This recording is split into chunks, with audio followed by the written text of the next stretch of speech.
Welcome back to another episode of the Lake Protectors Podcast. I'm your host and education manager of the Lake George Association, Lindsay Canay, and today we have my special guest, Jine Andreozzi. How you doing?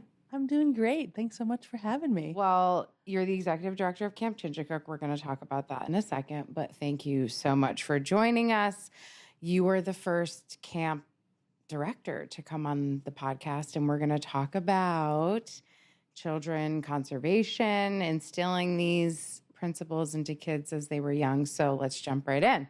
Sounds great. All right. Let's give a little background about yourself. How did you come to be the executive director of Camp Chingachgook? Yeah, so I actually did not intend to become a full-time camp professional. Okay. I started at Chingachgook as a camper. Okay. Grew up in the capital region, and my family would come up to the lake in the summers, mostly for day trips. And we drove by Chingachgook, and I, for years, begged my parents to let me go. Okay. And so I finally was able to go as a camper and just totally fell in love with it. My family was not the most outdoorsy of families. Yeah. We would do a lot of day trips and go for nature walks, but being able to do backpacking trips and be outside all day long just totally ignited a new passion in me. And I was 14 when I first went to camp. And so very quickly decided to sign up the next year for the counselor and training program. And that really kickstarted seeing camp as a career for me. And I worked at Chingachgook in the summers through all of high school and all of college. I studied marketing and graphic design in college, and then learned pretty quickly I didn't want to have kind of a traditional desk job. And so was able to utilize my experience from Chingachgook, started working as an outdoor education instructor for a couple different camps, one out in California and then one in Boston. Then I went on to be the marketing coordinator for the American Camp Association in New England. And that really was the first time that I realized that camping and outdoor recreation could be a full-time career. And I got this incredible big picture perspective of the camp and outdoor rec industry, specifically in the Northeast. And 10 years ago, the summer camp director position opened up at Chingachgook, and I just felt like I had to at least try. And then I got that position, and it really felt like coming back home. It's my favorite place in the world. And so to get to live in Lake George year round was incredibly special. And I worked very closely with our whole team year round. And then fast forward to COVID, 2020 happened. Yes. And we Somehow were 5 years. I know, crazy. I can't believe that I moved back here 10 years ago somehow. But yeah, I'd spent that first, 8-9 years really working frontline, working with our youth and with our summer staff and running our programs. And then as we were preparing to reopen from our 2020 closure, with some staffing transitions that happened, I was was promoted to the executive director role. I'm the first woman to hold that position in camp's over 100-year history. Felt extra important that we're recording this during Women's History Month. Absolutely. So, had to give it a shout out. Yes. So I was promoted, and my first task was reopening camp from a global pandemic, and that was a lot. Tall order for your for the first year of this new job.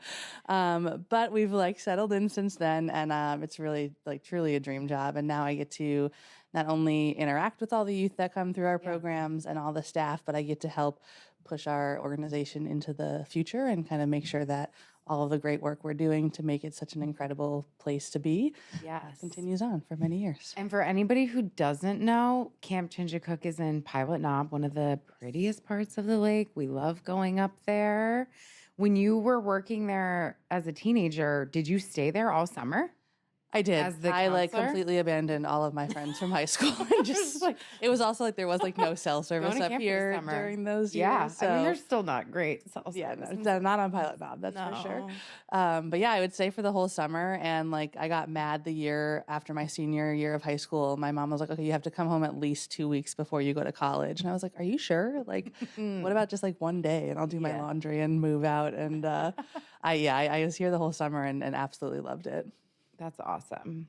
Well, congratulations, first Thank female you. camp director. That's an amazing accolade. And I can see you're doing amazing things. We've, of course, done a few events over there and just in general working with you guys. And doing the floating classroom. So We love the floating classroom. We love everything about anxiously LGA. awaiting. but Yeah, by the time this episode that's a fave. comes out, we will have already gone. You and I will have also already seen Beyonce, which we're both anxiously counting down to. So all things looking forward to. It'll be like fully warmer weather by the time we get to it. So as someone who maybe didn't do a ton, you had outdoorsy things as a kid, but didn't we of course brought you here because we want to talk about the importance of having kids get outside. How many kids come through camp every year? We'll have over the whole summer, we'll have about 2,000 kids and teens who come through our different programs that we offer. What age range?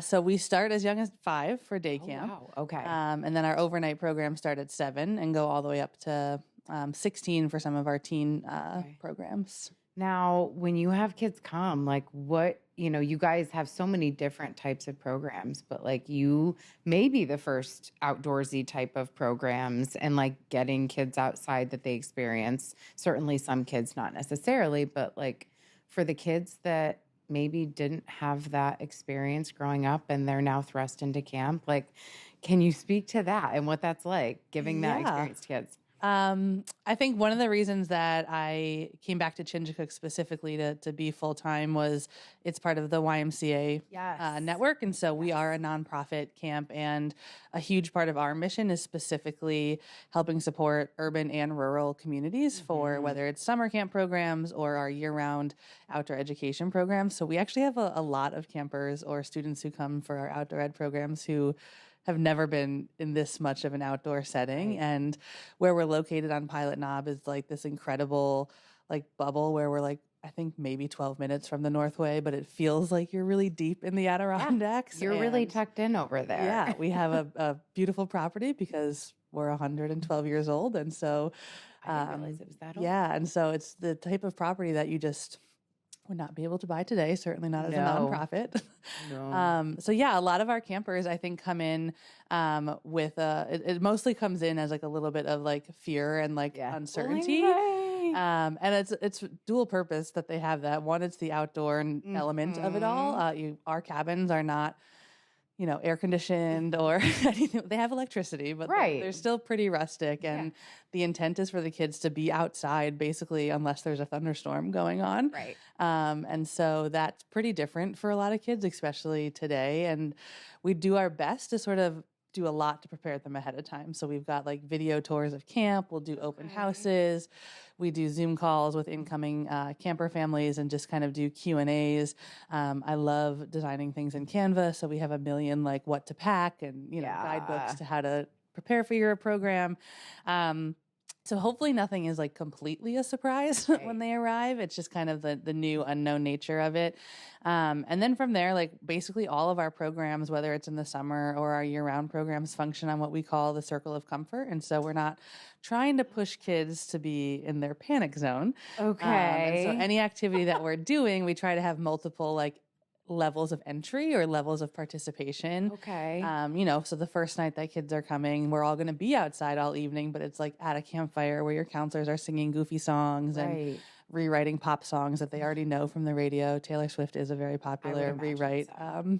The junior boy counselors in particular are incredible at it. But yeah, so we try to just basically have these scaffolding of the whole week so that it starts very ease of entry, and they know where they're sleeping, they know where they're getting their food, they know where the bathrooms are.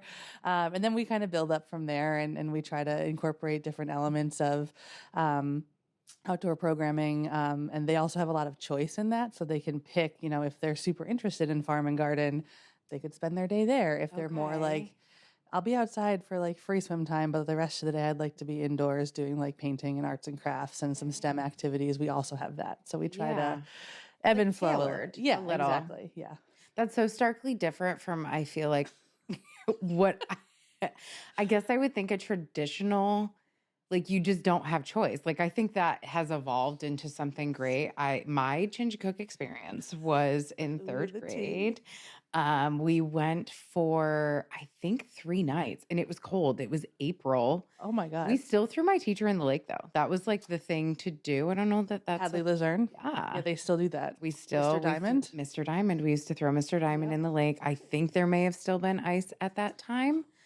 And the cabin we stayed in was like the big cabin by the basketball court that I think is now a counselor cabin. It's our But health at the lodge now. Yeah. time, yeah, kids were staying in it, and I had a blast. But I remember there's a level of anxiety, and I was an outdoor kid. Like I Right. was all over a little wild banshee, but it was so much fun. Yeah. But there was like in going, like, what are we gonna do? What are we gonna see? What's we had a And I great think time there's though. like the power in leaning into that a little bit. And I think that when kids are forced into situations, they're way more adaptable than Oh yeah, adults. And for sure. so they're alongside their peers who are Yeah. also nervous. And then having the staff who lead them be like the cool Yeah. young adult Oh college yeah. kid counselor, like Singing songs yeah, to like them. big brother, big sister vibes. Like, oh, if they're doing Huge. it and everyone's like cheering about it, like maybe I Yeah. should do it. It should be fine for me to go on a hike too. And They so walk away with a core memory. We went on a hike. We may or may not have been like missing kids for a minute because we got lost. oh no. And this isn't like not a slight or anything, but I think we Those maybe Adirondack trails. I think we went the wrong way, and we were on maybe kitchen duty that night. And I remember walking in and it was like kind of dark. Oh no. Everyone was like, there they are. I mean, we were good. It was a group Yeah. of us. There were a bunch of adults with us. We had no awareness that like there maybe was a sense of uncertainty about where a group of like 10 kids were. We call that type 2 fun. Yeah, we had a blast. We did like scary stories, a scavenger hunt. I am a puzzle girl, scavenger hunt queen. So like I loved it. There was also a thing with boards where you had to get like a whole group from one side to the other, and it's team building. Mhm. And I don't think my team did great building. Like we at 8 years old absolutely combusted. Yeah, for and 8, that's pretty advanced. there may have been tears, not mine. I can't remember. I think I just like ran across a board and was like, well, I did it. You guys, I was the bad team person. So I was I like, survived. figure it out. I'm on this island. yeah, I'll help, but I'm going to just tell you what to do. But no, I had, and like, again, I can remember these things so vividly, like core memories. And I think that is so huge for kids, especially ones that maybe don't have the outdoor experience. So Yeah. I know when we get kids on the floating classroom that some of the kids that come, they've never been to Lake George before. They've never been on a boat or on a lake. And there is sometimes a sense of anxiety. You can feel it with kids. Yeah. Quite palpably, but Mhm. then they settle in and like you can kind of see this wonder in their eyes as they're going through. Yeah. And I think things like the floating classroom, and we do some similar types of outdoor programming for our school programs that we offer in the spring and fall. Like, Yeah. I think those are such great entry points for doing something longer, like an Sure. overnight camp. But it also is like this crazy moment for them where not just your classmates, but like your teachers are now like out of the classroom. They're like in this Yeah. place where you wouldn't think they're supposed to exist as a child. Like if you see your kid or your teachers at like the grocery store, you're like, what are you doing here? And now we're putting you on don't this live at boat into school. the middle of Lake Yeah. George. And I think that is why I always leaned more towards outdoor education and summer camp programming, because like there's a whole different level of learning that happens for kids when you can like Yes. put it in their hands and take it out of a textbook and take it out of a Yeah. classroom. And there's a lot more freedom, even though I'm not teaching to a test or anything Right. like that. So I think that is just really, really fun and keeps me really inspired. And like, I know, like we even saw it when we went on the outdoor classroom with our staff last year with you guys Yeah. on the floating classroom. And it's just like so cool to be able to offer that to kids and like to show them how beautiful the lake is and like Yes. watch that light bulb go off in their head.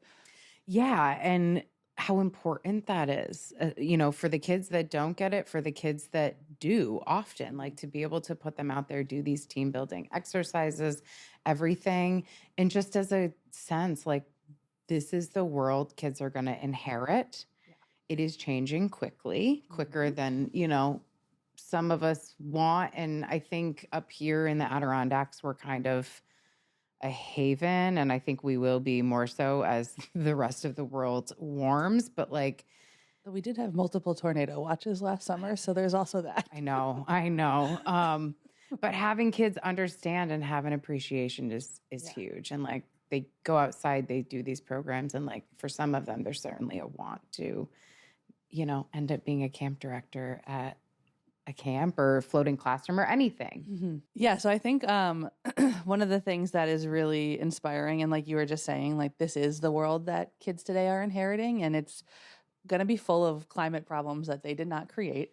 Yes. And that is something that is definitely sort of ever present when we're looking at our programming. And I always go back to kind of, I think it is in one of the Planet Earths, David Attenborough says, something along the lines of, if people don't know about something, they'll never care about something. And if they don't care about something, they're not going to protect something. Right. And I think that's like the epitome of why outdoor education and introducing children at young ages to conservation is so powerful, because they get this amazing chance to make their own personal connection to nature and to understand like the joy and fun and like adventurous spirit they can gain from being outdoors. And whether that's one day on a floating classroom or doing 2 weeks of overnight camp, right.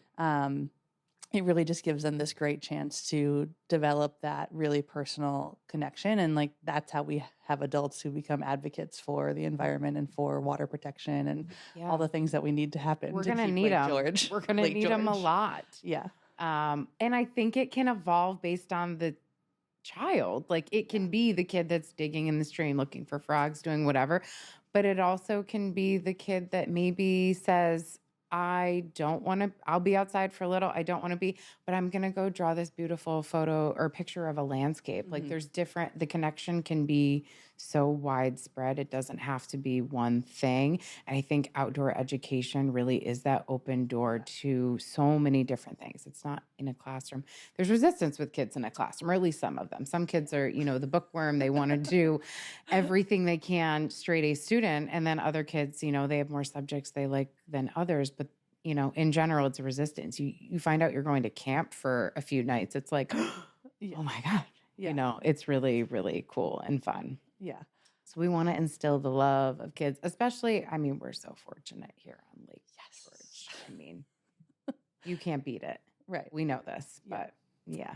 And I think it's like, it's the type of thing where, especially we work with so many schools, and I think you do too, like from the capital region. Oh yeah. It's like an hour or less to get up here, and to have such a drastically different ecosystem and environment for them to be in, but to not have to like go across the country or like get on a plane, I think is so important, because I think sometimes kids will hear and learn in the classroom about climate change or the environment or ecosystems, and they like do not equate that to being in their own backyard when it really is. No. And then they go to camp and there's a tornado warning. Yeah. And sometimes you're on a hike and you're in a tent with a tornado warning. Or like a torrential rainstorm that is not necessarily normal, but is kind of the new normal. And it's 95 degrees for the whole month of July and the lake is suddenly 80 degrees. Like all of these things that as a kid maybe seems really fun, but they'll remember back, they'll think too. Yeah. We've often been talking about like different touch points. And of course for us, we're talking about, different ways our education programs touch on these kids, but I think it also is the triggered like memory of something. Yeah. And how that plays out over the course of the rest of their life. Right. And how like kids now are so used to just like this constant stimulus. And so like to actually make something memorable, it's not going to usually be what's coming out of their textbook or coming from a lecture style. Right. Like there's such struggles in formal education with attention spans, and educators in classrooms are doing amazing things to adapt to that and try to keep attention. But to be able to then take what maybe they had already learned in 4 different lessons in school, but then they get to look in a microscope or like be in the stream and see crayfish and all the different critters that are in there and how they all relate to each other. And they're like, oh, this is what they were talking about. Yeah, exactly. And I think that the younger that you can introduce kids to that, it's just, I think, all around better for their development as a child and as a human, but also helps with that like ongoing learning that Yeah. keeps them in that bigger perspective and not just what's right in front of them in a book or screen. And you guys start at 5 years old. That's young. On the floating classroom, we go third grade and up, but it's more because of equipment. Like public programs, Sure. certainly younger kids come, but when we're booking schools, we tend to go a little bit older just Yeah. because we've got some expensive equipment we're protecting. But 5 years old, that's like their little brains are just, getting started, and like to kind of light that fire, I think is amazing. What do 5-year-olds do? Like when they come to camp, what are they doing? Yeah. So I have big dreams to have a nature preschool at Camp Chingachgook because Yeah. it's in the brainstorm phase I still. love that. Like year round or year round, starting at like 3 years old. Okay. So that's hopefully, in the pipeline for the future. But right now, even with the 5-year-olds, I think we basically give them a sampler, and we have a day camp that runs like 9 to 5-ish each day. I mean, the 5-year-olds are exhausted by 5 o'clock, and I think that's why many of their parents and their grandparents are like, "This is great! Like, Yes. you tire my kid out all day. We go home and have dinner, and they go to bed." Yeah, and then I still have daylight. Yeah, exactly. But it's a great sampler. So the day campers each week will do a mix of kind of all of our like traditional activities. So they'll have a chance to try canoeing. We've got really long Voyager canoes that fit like 12 people. You can fit like 14 day campers in them because they're so tiny. Okay, yeah. And they really only make it like barely out of our bay, like into Andrews Bay and then back. And sometimes they even need a little assist from waterfront staff to get them back to the beach. But they get to try it, and all the 5-year-olds get to hold a paddle at least. And most of the paddles make it back to shore with them.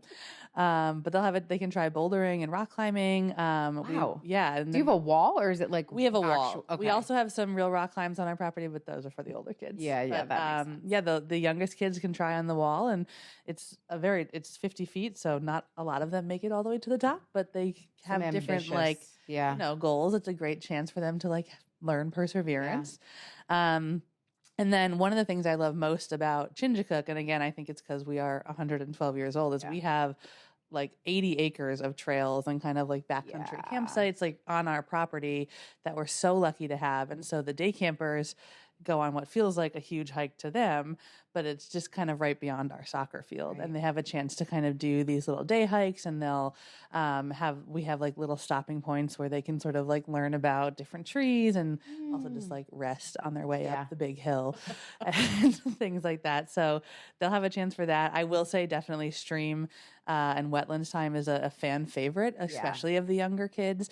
We've got like a whole wetlands boardwalk trail through our property that has great wildlife sightings in it. Like there's always like some sort of deer or ducks or something back there, birds. So they'll have a chance to do that. And then they can end in the stream section where they can take their shoes off and like walk through the stream. And as a kid, that was like one of my favorite activities. And so I love like sneaking out of the office during day camp stream time and see what they're catching. And, with more advanced groups, we'll go into like what the different critters are for water quality indicators and things like that. But with the younger kids, it's also just a great way to do sensory development for children. For sure. If you threw too much at them and tried to explain that, it would turn into this like resistant thing, but just letting them kind of free flow in their classroom. I need to come up and poke around at Chingachgook more, because my memory is like from the events we've done and from third grade, which was a long time ago. I love that you have those as like that's your my bookends of Chingachgook. Blogs, yeah. And in my mind, like when I think of like the little like board thing we did, that was so far away. I remember a lot of like running behind my house, but I don't know that was like meant to, or I was just always running. You're just so excited. Always at a pace, like always charging ahead. I also remember I had a really bad haircut at the time. That maybe sticks out more than any true 90s girl. I was going to say, I'm sure it was perfect for the 90s and early 2000s. Yeah, it was a really chopped up layer. I remember. I look at the pictures and I like giggle at them because memorable. I also had a great bucket hat. So yes, those are still incredibly fashionable. Yes, I remember my fashion. I remember my haircut, and I remember some key parts about camp. Perfect. What more can we ask for? Exactly. Right. And now you work for the LGA. And that's what I'm saying. Like it is a pipeline for some that are going to end up there anyway. Well, and that's what I love about like having started there as a camper. And then, when I was working there in high school, I just liked getting to live in Lake George for the summer. And Right. like, I liked working with kids and felt I was good at it and didn't see it as a career right away. But like, now that I've been part of the Chingachgook community for over 20 years, that I've seen all these campers and counselors like grow up, and we have people going to get law degrees for environmentalism, and we love have that. people going into education or into outdoor education. Yeah. We have a bunch of staff who have kind of ended up at places like UVM or Yeah. SUNY Cortland that have these big outing clubs as well. And so it is really cool to see how these little nuggets of things that were introduced to them, many who started as campers as well, are now affecting their, collegiate careers and Yeah, potentially adult future lives. careers. Yeah. You guys always have a really cool group of counselors as well. Like that's always amazing to me when we come up and do the programs, and some have been coming back for a while, but usually the ones we meet, they might be first timers, I think, that come on the boat. Yes, we try to. Our spring staff is typically a lot of first-time international staff. Yeah, like so all around the world. Yeah, The and so coolest. that is really fun Most unique. because they are mostly university students. They come on a J1 visa, so it's Yeah. a work and travel visa, and they come from everywhere. And so like it's again such a great reminder because they're so impressed. They come down the road mostly because of flights. They arrive in like the middle of the night, which I imagine is pretty spooky.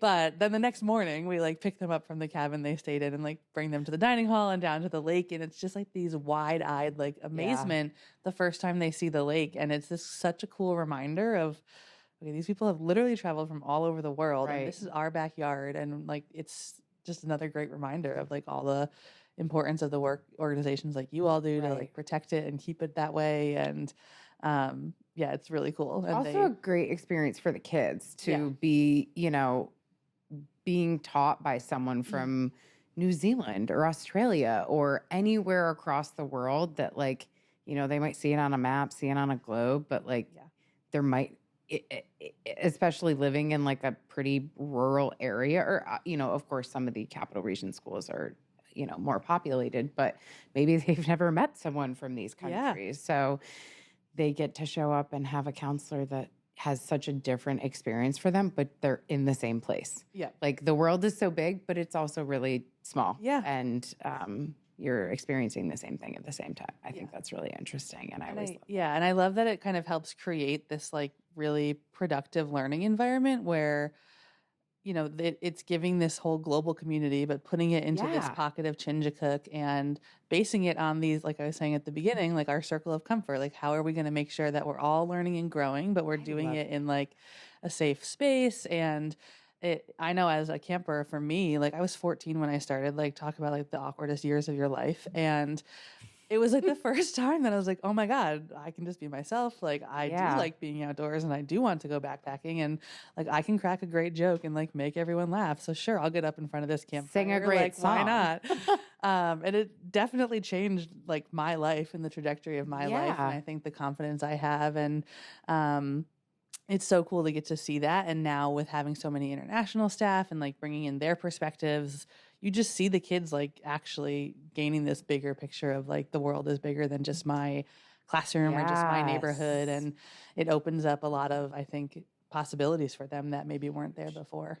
I think there's also a way to like peel, and this is specific to certain age groups, but some kids are so embarrassed, and things they do at camp, they'd probably never do in a school classroom because they're too embarrassed and they are so stuck within the walls of the school. But you get them to camp and like they'll get up there and dance or do whatever it may be because they're in the circle of comfort, but like out of their comfort zone of the traditional school structure. So I think that's really amazing too. Yeah, we try to thrive in the middle circle, which we call the growth zone. Oh, you've got your circle of comfort. The outside is the panic zone. The very center is you're too comfortable. You're just in your routine. And the middle is kind of your growth zone. So that's really where we try to push the kids towards. Yeah, that's really interesting. I'm going to like maybe adapt that. I was going to say I might adapt that for the floating classroom program or just in general what we do. It's so interesting. My perspective you know, when we do the floating classroom, we often with school groups partnered up with our stream education program, and you can see such a drastic line of kids that thrive on the boat and kids that thrive at the stream. And there's some kids that Made it through the day. yeah, they made it through the day. Some kids will get on the boat and they're like, they're doing it, they're okay. And then they get at the stream and they are the best kid at the stream, finding the most stuff in the stream, like learning all the concepts, really tagging along. And then there's other kids at the stream that are like, the boat was more my, thing. I love that dichotomy. Yeah. Between the kids. I'm sure you see that quite often as well. Yeah, and I think that's what I love so much about, we're obviously most well known for our summer programs, but being able to offer school programs in the spring and fall, it's just such a great chance again for them to be in this different learning environment. We have so many teachers who tell us like this kid's going to be, not listening, or this kid's going to be, and then they're thriving in these different environments, and they're really just connected to the learning in a totally different way.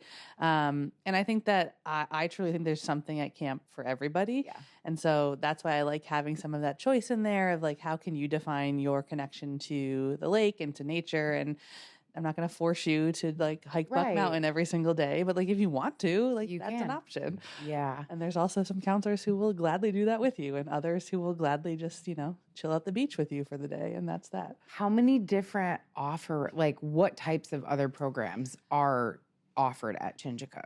So for our overnight camp program, we have 40 different skill classes. Oh my gosh. Yeah, it's quite the scheduling is there's somebody else who does that. I am the creative thinker. I am not the spreadsheets friend. But the opportunities, we have a few that are just kind of for older kids. So we do have a lot of campers who come back year over year. We want to make sure they have stuff that they can like graduate into so that they're still changed. So some things like water skiing and rock climbing and high ropes are for our 12 and older campers. Yeah, that makes sense. But beyond that, we're mixing ages and we're mixing everybody into the different classes based off of what they preference. So there's things like basically any sports that you can think of is a different activity option.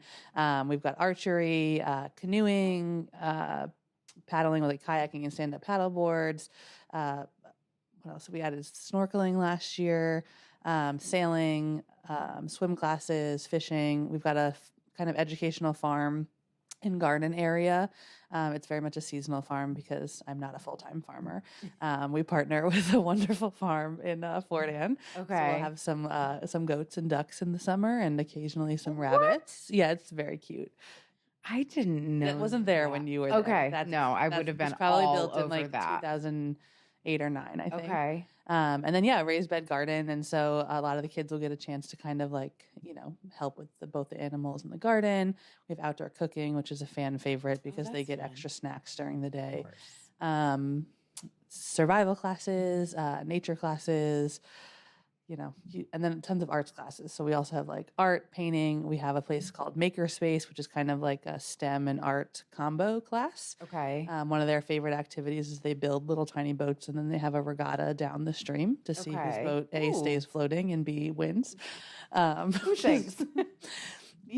Sometimes the concept of like making sure you put glue around everything so there's no holes is a lot for kids. But again, memorable. Very memorable. And then they're cracking up and can tell all their friends how their boat sank in the stream. And then we've got, music classes. We have garage band, which is a very popular class where they, every session come up with they write their own song and they all get to vaguely learn some instruments and they perform in the talent show, which is very cute. And dance, improv. Yeah, we got it all. You do. What's your favorite activity?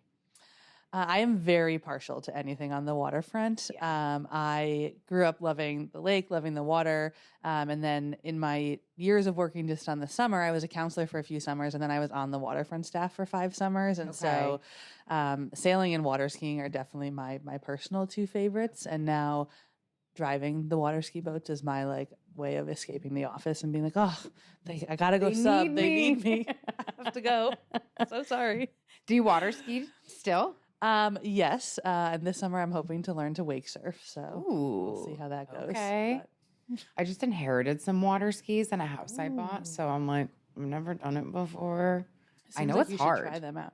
I've heard water skiing is the easiest of the water sports. Okay. wakeboarding is very hard. I am a water person, love to swim, love to do like a handstand competition in the water. That's my right up my alley. Yeah, we've got a class called Beach Jam, which is just like That would be mine. yeah, Water World Beach Jam. They just you play aren't games all day. Pointing your toes, get out of my competition. Sandcastle competitions. They take it very seriously. Okay. Yeah, I'd be all over that. I have heard the biggest thing with water skiing is knowing someone who drives the boat. So I might be hitting you up on that. I will but I don't want kids humbly to say laugh. I'm the best boat driver at Camp Chingachgook, so I would hope so. pride myself on that. Yeah, that is awesome. We'll do it this summer. It'll be like a follow-up to this podcast episode. Yeah. We'll film it and everything. I would love that. Oh, wait, maybe I wouldn't love that. We'll see how the footage goes. Yes, let's start with me not filming, and then we can build up to it if I'm like very good at it or something. Yeah. I come from a family of water skiers. I come from a family, but we'll see. We'll get you up. It'll be great. Yes, that would be wonderful. As far as the kids so in May, June, you guys are just doing schools, like not any day camp. Overnight is just in the summer. Yeah. Do you have winter programs? We do. So we definitely concentrate most of our program calendar from basically April through October. Same. Similar, yeah. So a lot of that is, in the spring and fall, focused mainly on school groups, but we are open year round. We do all sorts of different, rentals. We host weddings, family events. There's a family that's been coming for, I think, over 10 years. They do like a Christmas after Christmas, and they rent out our dining hall, and they all wear matching pajamas. It's very cute. Oh, fun. And so, we'll do kind of one-off rentals for different groups. We'll have a few adult and family-oriented kind of weekend programs. So we do a family camp over Labor Day weekend that's open to sort of all age groups. And we also host corporate groups for any kind of like team building retreats or like the more popular option is kind of in the January for that planning retreat. We've got this beautiful lodge that you guys hosted. Oh, yes, gorgeous. There's a huge fireplace in it. Yes, I was just going to say the fireplace. Is fairly everything. Scenic place to kind of plan out your business year ahead. And then we offer like wilderness first aid classes and CPR classes and things like that. So the winter is definitely a little bit more pared down, but if somebody has an interest in trying to do a program at camp in January or February, we're definitely open. I imagine most of the schools that come are returning. Same thing with us. Like we have schools that have come for basically the length of the floating classroom program. Yeah, same for us. So we have, especially in the spring, and anyone who's wanting to do kind of that end of year trip, whether it's a day trip or an overnight trip, a lot of those are returning schools, and largely because they will like book the date before they leave on the bus this year. But we started the outdoor ed program at Chingachgook, I believe, in the 80s or early 90s. And so Schuylerville Schools has been coming for close to 30 years, if not 30 years already. I mean, Luzerne. Luzerne's been coming for 20-something years. So a lot of them have really come back after COVID and like rebounded, which has been really great to see, and are super excited that we can offer the program again. And then we specify a certain amount of our fundraising campaign each year for schools specifically. So for those, we try to specifically target urban or rural schools. And so a few years ago, we had started a partnership before COVID with like Warrensburg Central School, and they were sending students over. And so trying to work in places that, Warrensburg is very squarely in the Adirondacks, but a lot of those students might not have access to like the recreation portion of living in this area full time. And so we try to focus any of our scholarships to new schools and to schools that are kind of in those different districts. I think that's such a testament to the program and what Chingachgook offers to have so many returning teachers as well, because the teachers get as excited about it as the student, if not more so. We have quite a few schools that the teachers have like no shortage of chaperones, and they're like showing up with their fishing poles and like their beach chairs, and they cannot wait to be there. Day of the year, they like wait for. And we have had in the past too. We always used to have a school that would either hit us before they came to Chingachgook or on the way back. So they do this like huge, well-rounded like Lake George experience. Yeah. And I love. We should pitch that more often. I know we should, because it's like boom, boom, and you get them both. Yeah. I do too. I think overall, I mean, we've been saying it again and again, but like getting kids outside, it can be such a small thing that is such a large connection and lingers on. And again, you know, the world that we are leaving kids and that they're growing up in is different than the world that we knew, or it's the same, but it has changed rapidly. Right. And will, I think, continue probably to do so. So we're leaving it to them. Yeah, and I think the beauty of like the programs like what you offer and what we're trying to offer is that early introduction. It's helping them like create this personal connection that even if they come once, years later when they are dealing with these problems that they are inheriting, hopefully there's some nugget of that memory or kind of the skill set they learned that, you know, helps them remember why it's so important to advocate for, you know, conservation and for protecting natural spaces. And I just think it's such an incredible way for, especially now, like I have so much like empathy and just amazement for both, you know, parents and educators and the effects that kids are having with phones and screens and social media. And all of our programs are tech free at Chingachgook. And so it's, I think, just another way that like, I think phones are really a barrier to experiencing the outdoors. And so when there's programs like at Chingachgook or in the floating classroom where they're like, you know, I don't want to drop my phone in the lake, so I'm not going to bring it on this boat. It then gives them this whole different level of engagement and like exploration. And sure, the first, you know, hours or days is challenging as they detach and get used to not having that. But I think the benefits like far outweigh the initial discomfort.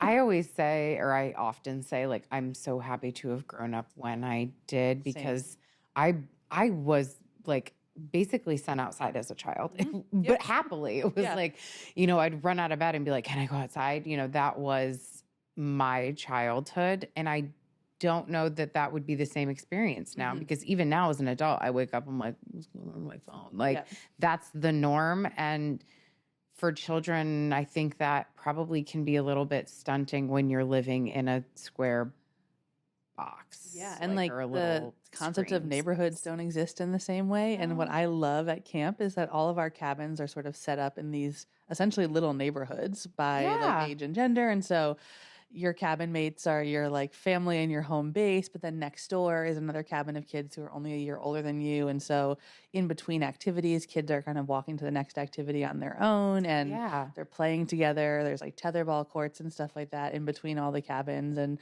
it just creates like that, like what I consider a utopia from how I grew up. It's like a little town.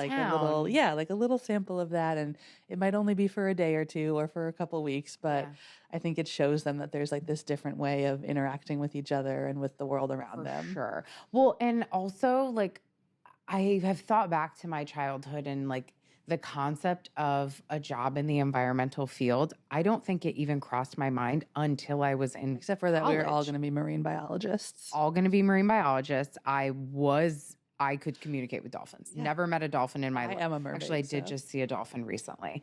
When I was in Florida, I saw two. But everyone was going to be a marine biologist. Also an interior designer. I don't know if that wave struck your school, but for me, we were all going to be interior designers. So, but like realistically, an environmental job didn't dawn on me until I was in college and like choosing a major.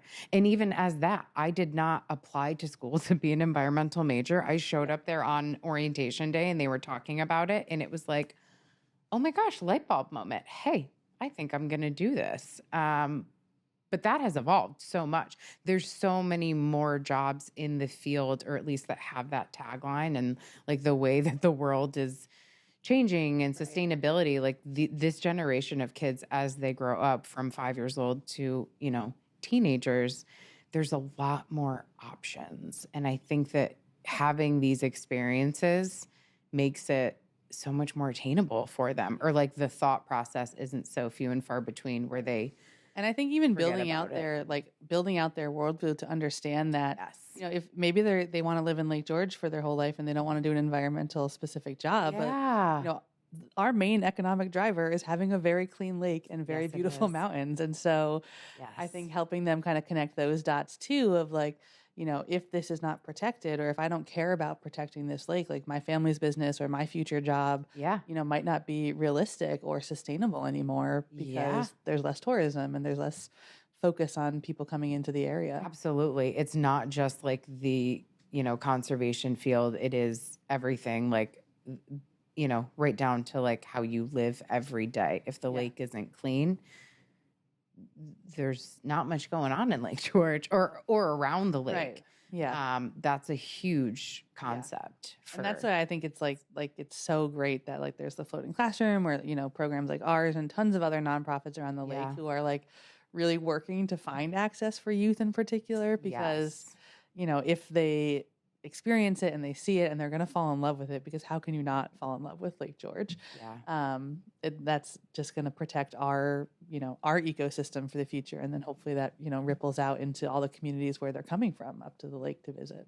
Yeah. How could you not want to protect it when you are at camp and having like the time of your life, like it's really indisputable. Yeah. Okay. What's the creepiest thing that's ever happened at camp? I'm going to hit you with some fun questions here. Creepiest thing. And I asked this because we, like, every night that I stayed at Chingachgook and, like, ghost stories amok. Yes, fair. Okay, well, the personal creepiest thing that happened was 10 years ago when I moved back to camp for my first full-time job at Chingachgook. It was, like, the month that those prisoners escaped from Dannemora. And I was living alone for the first time. Like I have been living with like 6 roommates in Boston up until this. And so I'm alone, like in the woods. It's like early spring. So like not a lot of our staff are there yet. And I was just and I got it into my head that they were hiding in like one of the cabins, like further up into our property. Not a bad place to hide. Also, they kind of, and now every winter I'm like, I wonder if there's somebody living in the junior boys unit. So like personally, that was very scary for me and very spooky. I don't know. I'm like a huge chicken, so I try to avoid all the ghost stories. Have you seen any spooky things in the woods? I mean, I crossed a porcupine's path, and as a kid who grew up watching Homeward Bound, I was terrified I was going to get like shot at with porcupine quills. Understandable. I completely understand that. Yeah.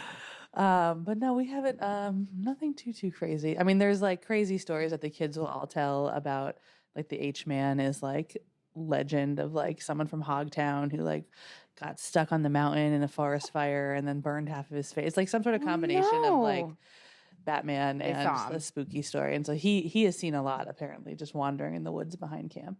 I think it's mostly a tactic for counselors to keep their kids in their cabins at night. But. Oh, I would utilize that for sure. I worked at a DEC campground, and one time this kid came up to us and talked about a man carrying a bloody axe. And like there would also be kids that like heard crashing and thrashing through the woods, and then it flew away. It's like the things that kids come up with. But you know what? They probably wouldn't have, like, I think it fosters imagination to swirl, which is. We also have a well system at camp. Okay. And so that has created a very in-depth conspiracy theory that there's actually an entirely huge network of tunnels from World War II underneath Camp Chingachgook. I think our former camp director had something to do with the starting of this conspiracy theory, but who's to say? I've never been under there. It could be a tunnel. It could be a well. My high school, we like to this day, if you asked someone who graduated from Hadley Luzerne years and years ago, they would probably say there was like a Native American burial ground there, which could actually be true. But we were like, school's haunted. There's a burial ground here. Like it was the lure of school and carried on. So I'm like all about that. I love that. I grew up on Are You Afraid of the Dark? Goosebumps. Mm-hmm. Like that's right up. I did like that until I lived alone in the woods. And then I was like, perhaps. Yeah, that would actually. Perhaps not. That experience would have been quite terrifying to be alone. Just like, and then like, what am I going to do if I see them? You know? I mean, like, call the police. You got a lot of spots to hide. Yeah, there is a lot or of spots just ignore. That is the other like very popular activity is like the whole like zombie apocalypse talk through. The campers love to decide like which area of camp they would go to, like who's going to survive, like which unit is the best suited. I mean, I'm obviously taking one of the boats and going to Dome Island, but kids can fend for themselves. Smart. I was going to ask, do you still do a scavenger hunt? We do. We do it with both our school groups. That's one of the evening programs we offer for our outdoor it was ed. evening. I thrived. It's really fun. And then during the summer, we do a pretty extensive one as an evening program that they have to like figure out the clue and then go to the location and then like complete the activity before they get their like paper signed off on and stuff like that. That's I'm coming back for a scavenger hunt. Like yes. I will come over. You could be one a station. You could do like a lake study station. No, I want to solve it. Oh, okay. You can play. with the I kids. want to solve the clues Perfect. and like push kids out of the. No, I probably would if I got He's really running into through it. camp. I'm like, I "Get only outta have one more here." section. Yeah, amazing race style. Like Yes, I do think that like Yeah. a lot of our campers are wildly prepared to go on either like Survivor or The Amazing Race. yes, as they So, should be. This is a shout out to campers. You should do that and cite Chingachgook. Yes, absolutely. And like, yeah, I love that. I totally do. Okay, what other questions? I asked you your favorite sport. I asked you what the spookiest thing was. What was I also thinking of today? Oh, what song are you looking forward to most seeing at Beyonce? I think Two Most Wanted because it was my favorite song on the new album. I mean, Daughter was a close second, but For me, it's Yeah Yeah. yes. Oh, that's going to be great. Yeah, I mean, really just like the whole spectacle, I think is going to be amazing. But do you have your outfit planned? I'm working on it. I'm very stressed out because like May is May and I'm like, am I going to be hot? Should I be wearing pants? Should I be wearing shorts? You know, the eternal Also, camp dilemma. questions. The eternal camp dilemma for That kids. is the eternal Same camp thing on the question. boat. Like it could be 40 degrees Yeah. one day and 8. I mean, we came up to do the floating classroom. I think it was like May 6, 7, 8, Yeah, it somewhere was in there so last year. early. And we're coming back again this year at the same time. And it was 80 degrees and sunny, the know. most beautiful I day. really hope it's the same. Like Same. the water was crystal clear, flat. And we have staff who are coming back this year who are doing it again. They're like, oh my God, you think it's gonna be like last year? I was like, all of our Here's staff got hoping. sunburn. I was like, okay.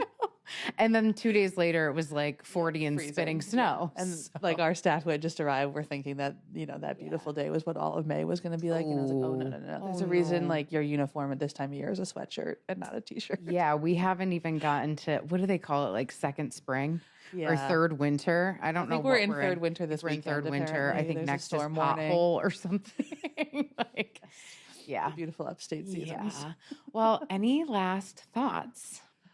Yeah, I mean, I thank you so much for having me on. Yes, I thank think you this for was, coming. You know, so fun, and I've loved partnering with you and the floating classroom and all the things LGA is doing. And I just think that, you know, anything we can do as a neighbor to the lake is great. And I can't wait for an amazing summer, very full summer. We've got a lot of kids about to be arriving at camp. Same so, for us. Yeah. Well, thank you so much for coming on. I was so looking forward to this. We appreciate it. We've got so much more we're going to, like, basically the possibilities are endless. So yeah, great. let's keep it moving. I love it. Thank All you. right. Thank you. Stay tuned, guys. We will be back next month.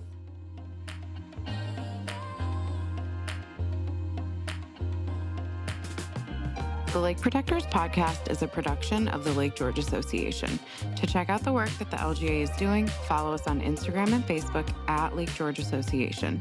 You can also visit our website at lakegeorgeassociation.org. This episode was produced by Jacqueline Mignot. If you'd like to hear more, follow us on Spotify, Apple, or wherever you get your podcasts.